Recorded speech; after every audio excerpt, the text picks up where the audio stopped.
for-profit businesses, they are going to follow the standards set by the FASB. Nonprofits, governments, they have a different set of standards and a different set of rules. The financial statements are presented differently, okay?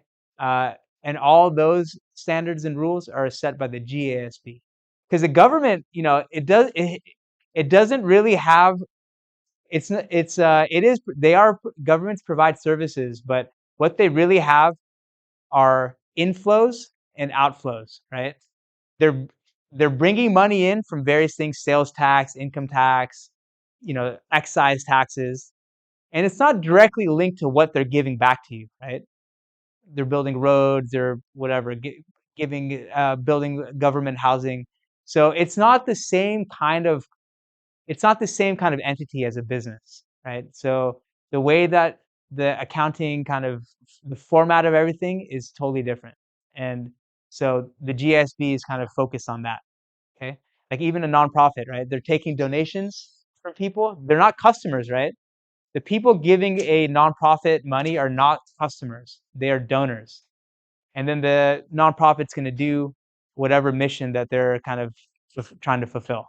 Okay, so it's a totally different kind of entity, and therefore the reporting and the accounting issues are going to be totally different. America has most of the large companies in the world, and they're following U.S. GAAP.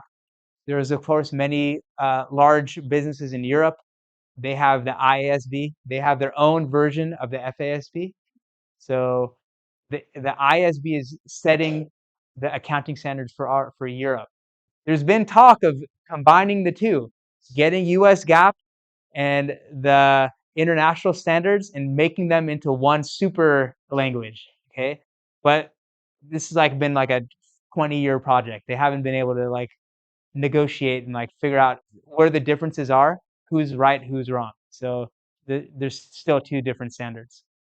Okay, so if you read the financial statements of IKEA, there's gonna be differences in how the rules that they're following. Okay, the general format will be the same. You'll see a balance sheet, you'll see an income statement, but what those numbers represent are going to be there's going to be differences because the standards are different.